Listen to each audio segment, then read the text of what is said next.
as I want to be the cool dad, I have to be the authoritarian dad, and he clearly resents me for it. I mean, I think as a dad and a teacher, that's about as authoritarian as you can get, man. Honestly, are any of us cool dads? Is it even possible to be a cool dad? What? I'm cool as a cucumber. Hey. See? That right there. You can't say that, man. I don't know. My kids think I'm cool. But for how long, Craig? How long do we get to be the cool dads? It's depressing as shit. I don't know. That's really sad. I don't know. I think we just have to accept the fact that as dads, we've become the machine that we once raged against, and accept our fate to unironically wear socks with sandals. Your kids may think you're cool now, but the moment they hit puberty, you're doomed. Amanda's 18 and she still thinks I'm cool, man. Nice. Fuck off, Matt. I yell across the yard to my daughter. Amanda! I'm cool, right? Amanda just laughs. She keeps laughing. I see your point. As much as we all want it, I don't think it's as important to be a cool dad as it is to be a good dad. We can't all be best friends with our kids. It just doesn't work. I mean, look at me in earnest. Our job as parents is to make sure our kids turn out okay. Fucking Hugo giving an actual lecture right now. Yeah, you're right. But it'd be nice to have it both ways. Hearing these guys talk about it makes me think of my relationship with Amanda. We get along so well. There might come a time when it won't be like that. Is it college when that happens?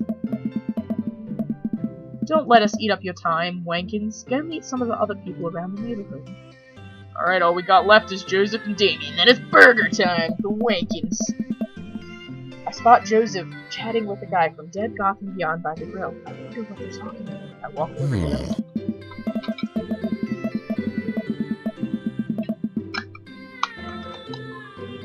Woo! Water clock. So I'm curious, can you walk me through why you had your house painted black? Where do I even start? The house stays warmer in the winter, it provides an artistic contrast to the rest of the neighborhood, and it complements the crimson interior perfectly. It's definitely an interesting choice. Thank you, I'm very proud of my abode. Wenkins! I was just having a conversation with Damien here about his aesthetic design decisions. Damien regards me up and down with a warm but critical eye. Well, he's into you, Wenkins. Get in and get that! How do you do? Or how do you... Wait, fuck, what was what was the voice I just used? How do you do? I don't believe I've had the pleasure. I think I saw you in Dead Gotham Beyond the other day. Damien's face turns bright red. I must apologize for my behavior on that day. You see, I take the goth lifestyle very seriously, and to be caught in a ruse by such a corporation as Dead Gotham Beyond was profoundly frustrating indeed. I hope you know that while my anger may have been justified, it was no such way for a gentleman to act. I will never treat you like that, Wenkins. I will treat you like an absolute gentleman in bed. It's okay, man. Do tell me about yourself. Are you new to the area? Yes, my daughter and I just moved in the other day. She was the one I took to Dead Gotham Beyond. Very good taste on her part. Does she partake in the goth lifestyle? I think for a second. I look over to Amanda, who's hanging out with some of the older kids in the neighborhood. Hey, Amanda! Would you consider yourself goth? Amanda yells back. I wouldn't necessarily try to fall under any one specific label, but I guess if I had to choose, I would more describe myself as twee hipster with some normcore leanings. She's one of those fucking people. Bats are cool, though. Ah, pity. Are you enjoying the party so far? Oh, definitely. Thanks for putting this on. It's nice to be in a cul-de-sac. I feel like whenever I see it written out like that, you have to enunciate every, like, little syllable of cul-de-sac. Cul-de-sac, where everyone is so friendly and welcoming. Amanda walks up to the conversation. I also like The Lost Boys a lot. Really good movie. Does that count as goth? That it would, my dear. I don't believe we had the pleasure of meeting. Damien Bloodmarch, at your service. I can kill any guy in half a second. Damien finishes the sentence with a flourish and a bow, producing a single rose and offering it to Amanda. Where did he pull that rose from? His ass? Amanda blushes and returns the gesture with a curtsy. No rose, Amanda? The fuck? I raised you better than that. My, do you know how to treat a lady? Hello, Amanda. Seemingly out of nowhere, Joseph's twin kids appear. Are they speaking in unison? Hey! Won't you come play with us? Come play with us. Forever. Guys, enough with the creepy twin shtick. We've talked about this. Christian and Christy slowly back away. Where do you think they got that from? Mary pops in the conversation, wine in hand. Of course, this haggard bitch always has wine in her hand. Oh. I don't know. Mary takes a long sip of the wine. I think I might have taped over a VeggieTales VHS with The Shining. Who knows? Yeah, that might have fucking done it, Mary. She takes another sip of her wine. Where's Krish? Come on. Wasn't he with you? You had him a moment ago, darling. My incompetent wife. He's probably stuffing dirt in his mouth. He'll be alright. Toddlers are pretty resilient. Mary tips her glass to me. Ain't my first time to the rodeo, as you can see by my very incompetent children. It's my fifth. I have squeezed 4 little sons of bitches out my vagina. Sweetheart, would you do me a favor and find Krish? That would be great. I love how he cut her off right when she was about to say vagina, because he's like, I'm obviously very gay and very uncomfortable with this. I'm sure he's fine. Mary! Okay, jeez. Mary finishes her wine and wanders off. Dad, can we go now? Lucian, have I introduced you to Wenkins yet? Hey, it's that punk from Amanda's school. I remember you.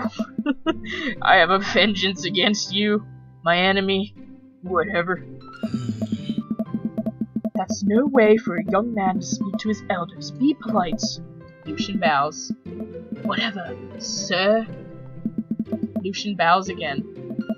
Mr. Christensen, may I have a veggie burger, sir?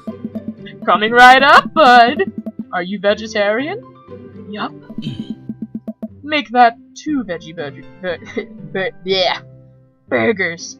Did you know that some people in the Victorian era were vegetarians? They described carnivorous type people as bloodlappers. That's badass as shit. I want to be known as a bloodlapper. Call me a bloodlapper. Dad. That's really interesting, Damien.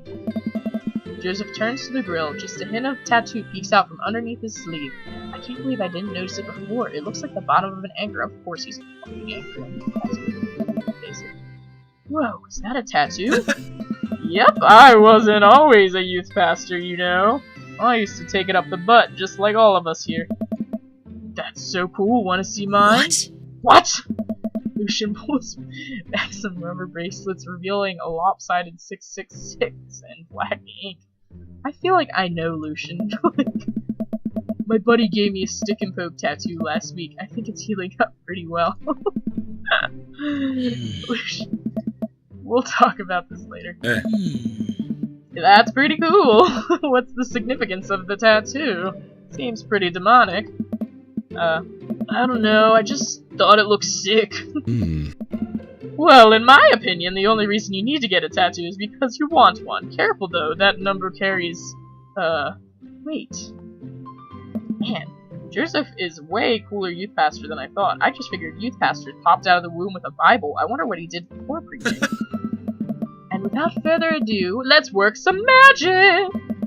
Joseph closes his eyes, takes a deep breath, and gets to work. With the greatest of ease, he sets the patties on the grill, flourishing as he flips his spatula in the air. It's easily some of the best grill work I've ever seen. You guys think this is my first time in front of a grill? Alright, this is gonna be some real ASMR type narrating here. He's working faster now, effortlessly tossing cheese on the patties and perfectly grilling onions on the side. One after another, the dads take notice and crowd around Joseph to admire his masterful technique. Probably didn't know this, Wenkins, but Joseph's known around here for his grillmanship. He's unbelievable. I've tried to get on his level, but I just can't catch up. Oh my god, this is gonna be the death of me. Let us keep studying. He has a rare quality about him. Mustard, we keep talking about this. Can't we just appreciate the artist? I've never seen him make a mistake. Hey! Okay, we need to stop. This is getting too cheesy. Please stop! Thank you, Amanda. Thank you, God. Thank you, everyone. All of the children at the party boo the glorious display of puns in unison. Alright, guys, the food's ready. Please form an orderly barbecue. Haha, get it? A queue. Amanda groans. We all grab our food and hang out, enjoying perfectly cooked cheeseburgers. Not just cooked cheeseburgers, perfectly cooked cheeseburgers. Man, it's so wild how all of us dads live in the same cul-de-sac. Oh. Kinda nice, isn't it? Feels like there's a real community here. Totally helps when you're just a single dad trying to raise a kid. We're happy to have you here, man. I think you're gonna like this neighborhood a lot. Lots of action going down, you know what I mean? Plus, Amanda seems to be getting along with all the kids. If she decides to get in the babysitting game, she'll really make a killing. Hey, why don't you add us all on Dadbook?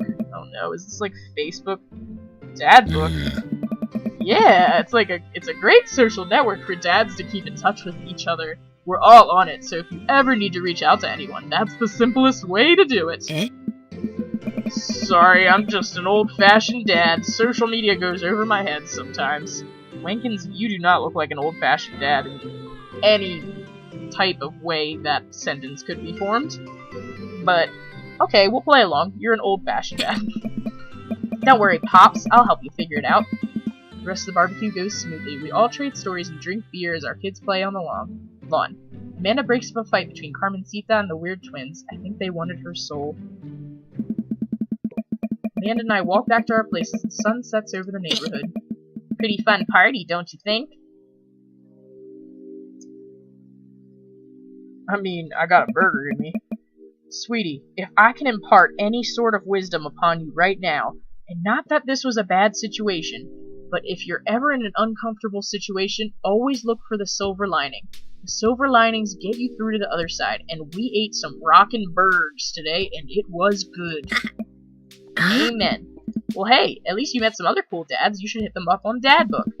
Maybe I will if I ever figure out how social media works. I have a good feeling about this place.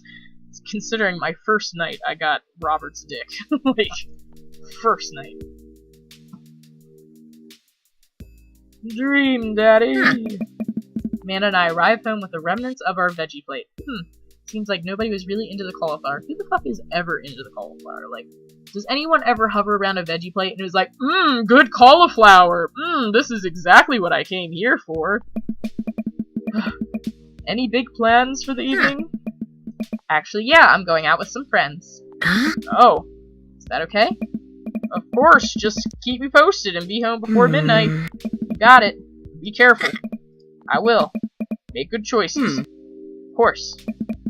Call me if you need anything.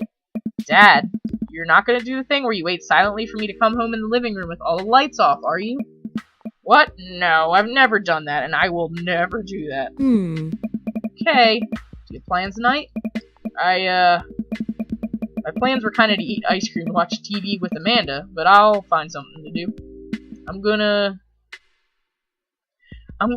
throw a party. A real rager. All the other dads in the neighborhood are invited. I'll see if I can get you a spot on the list, but honestly, it's looking tight, and you may just have to wait in line. I know the guy at the door. I'll get in, no problem.